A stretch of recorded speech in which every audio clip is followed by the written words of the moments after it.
like I say, man. Always said it. It's not about the destination. It's all about the journey.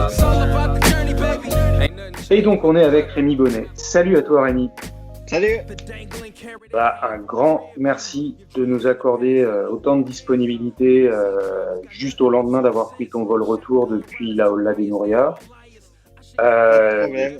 Ouais, non, c'est vraiment adorable. La question immédiate, c'est comment va ton corps après l'enchaînement de l'effort et puis surtout ce que tu as reçu parce que grosse entaille dans le bras, choc, dis-nous-en plus.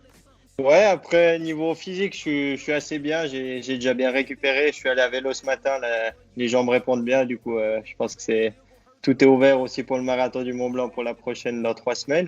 Mais après, c'est sûr que j'ai eu quand même une sacrée chute pendant la course. Puis je me suis un peu ouvert le bras. Puis j'ai dû faire quelques points de suture. Du coup, j'ai un peu mal un peu au corps, mais rien de grave, quoi. Du coup, c'est de bon augure pour la suite, quoi. Ouais, mais on a été impressionnés parce que, c'est même complètement taré. On se dit, d'où est-ce qu'il sort les ressources? On sait que tu es compétiteur, mais au bout d'un moment, ça fait ça, plus ça, plus ça. Tu sors une saison de ski qui est colossale. T'attaques directement, donc pas par Zegama, comme tous les skieurs. Tu dis, oui, c'est un peu difficile de rattaquer. Vous savez, quand on a fait du ski, tout ça, on n'a pas l'habitude en fait, tu rattaques sur un niveau purement physiologique tip top. Et là, tu te prends une chute. C'était sur la ligne de crête à 27 minutes. Tu te prends une chute alors que tu es en plein à la bagarre avec Stian. Tu t'arrêtes 30 secondes et tu trouves les ressources pour repartir. Comment est-ce que c'est pas possible que ça soit un supplément de motivation? T'as serré les dents. Dans ces cas-là, il y a quelque chose qui anesthésie. Et en gros, t'es tellement focus. Ouais, je pense que c'est un peu, tu te dis, ouais, je me suis quand même entraîné dur pour arriver là, puis c'est dommage de lâcher parce que ouais, tu t'es ouvert un peu le bras, quoi. Je me suis dit qu'il y avait pire dans la vie, puis que ouais, j'arrivais à courir toujours la même vitesse. Du coup, je me suis dit, je vais jusqu'au bout, quoi. Puis j'ai vu que au final, j'étais un peu sonné au début pendant peut-être une dizaine de minutes, mais après ça a donné le tour et puis j'ai pu finir correctement, quoi. Ouais, et choc au thorax en plus. Ouais, c'est ça qui m'a fait un peu peur au début, j'arrivais vraiment plus à respirer, ça m'a coupé la respiration et puis je me suis dit ouais, là c'est fini, mais après 30 secondes ça c'est revenu gentiment, j'avais encore un petit peu mal sur le choc, mais après c'est parti assez vite, quoi. Dans ces cas-là, on n'a pas tendance à se dire un petit peu, tiens, faudrait peut-être que, je lève le pied ou que, allez, on va essayer de faire un petit peu gaffe, on va pas aller faire du vélo 24 heures après, ce genre de choses, tu vois.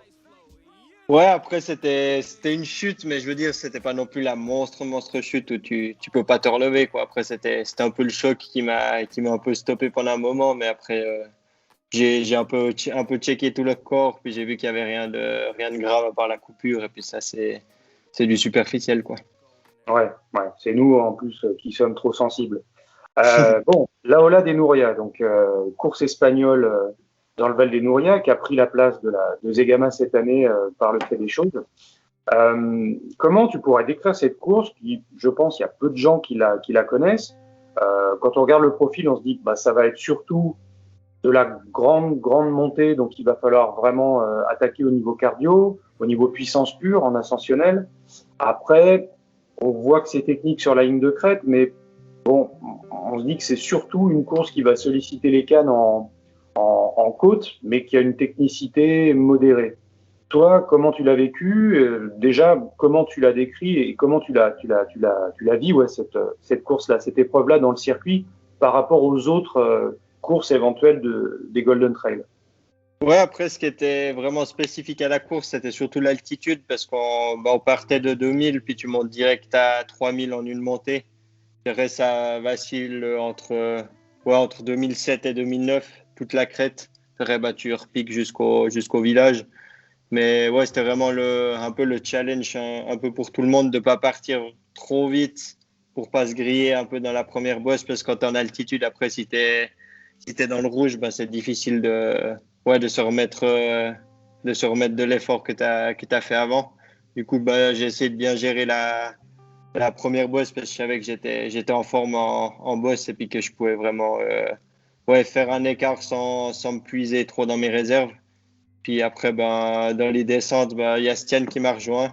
Et puis là, j'ai profité de prendre un peu sa roue pour, dans les parties un peu plus techniques, il descend mieux que moi. Du coup, d'être derrière lui, ça m'a beaucoup aidé à garder un bon rythme dans les descentes. Et c'est dommage qu'il y ait eu cette chute parce que je pense que j'ai regardé sur la fin de course, je mets exactement le même chrono que lui. Du coup, je pense qu'on aurait fini un peu au sprint, quoi.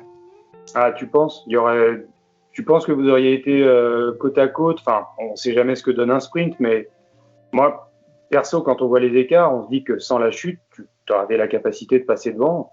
Ouais, c'est difficile à dire parce qu'il avait, en descente, il était vraiment fort et puis en montée, il arrivait à suivre. Du coup, c'était difficile à dire si j'aurais gagné ou pas, mais je pense que ça aurait été une belle bataille jusqu'à la fin, quoi. Ouais. Mais bon, la bataille a été impressionnante. N'en parlons même pas chez les femmes. Maud Matisse a été vraiment colossale. Je crois qu'on en parlait avec Nicolas Martin. C'est facile de faire des comparatifs avec d'autres grands athlètes. Il y a toujours le nom de Kylian qui vient, mais elle est en train d'écrire une drôle de page de l'histoire de sa discipline. Ouais. Stian est resté relativement discret sur sa préparation, sur sa saison compétitrice. Toi, tu as imprimé les choses du côté du ski alpi, David aussi. Et au final, Stian l'emporte. Chute ou pas chute, les choses se sont passées comme ça. David a été très déçu, mais visiblement marqué par l'intensité. Est-ce que le score final, toi, t'étonne d'une manière générale, la place de David?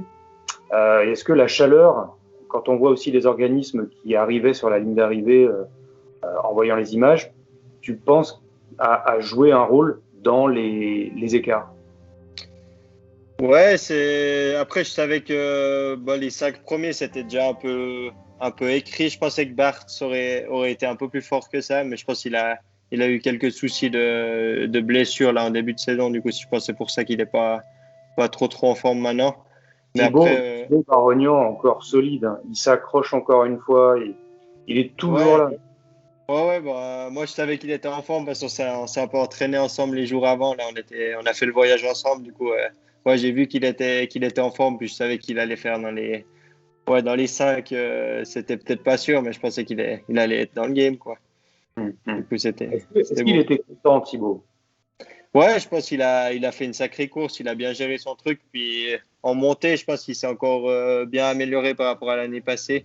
Puis là, il était au contact de David dans la montée. Du coup, c'est joli, quoi. Ouais, puis je pense que dans la saison, en plus, c'est constructif, c'est progressif, mais c'est super solide, quoi. Sur les portées Di Pietra, il était dans le top 5 aussi, top 3, je crois, oui, je me rappelle plus. Il a fait 3, je crois, il fait. Derrière Julien.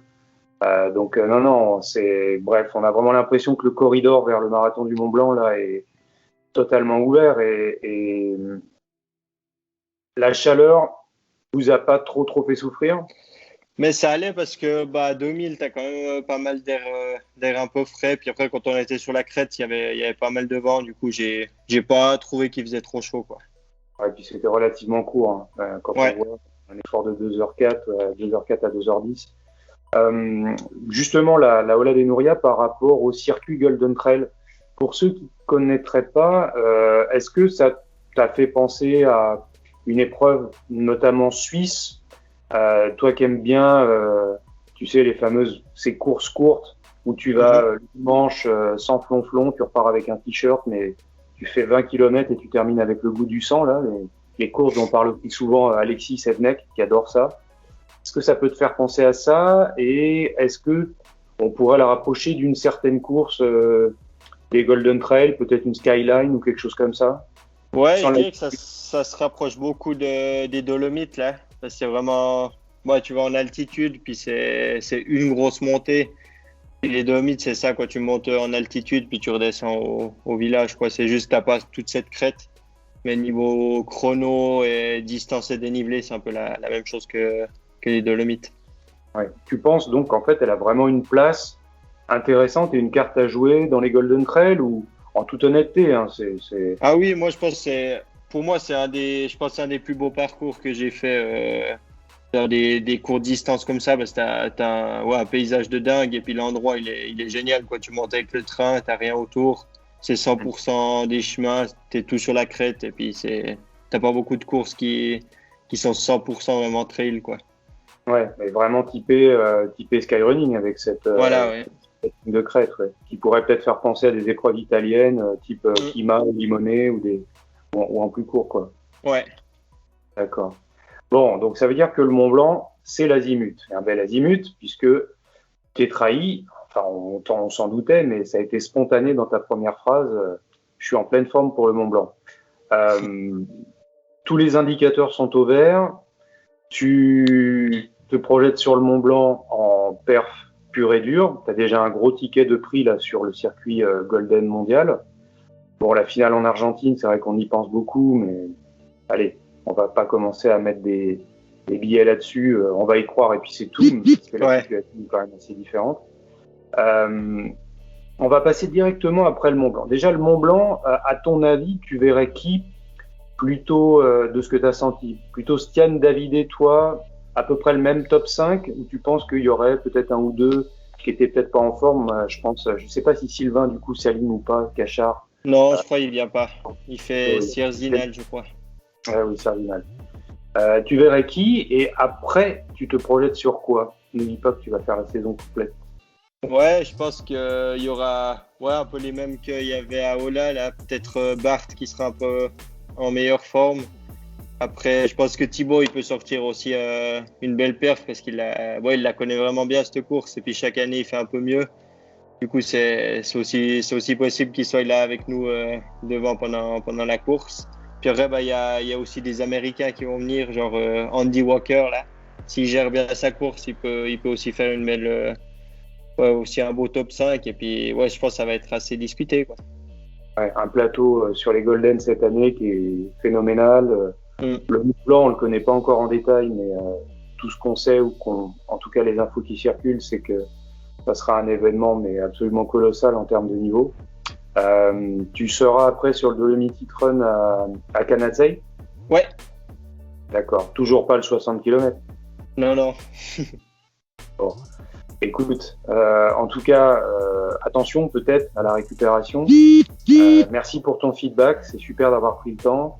Et puis, on va suivre et surtout, on se voit au Mont Blanc. On aura tout le temps de se revoir en direct. Parfait.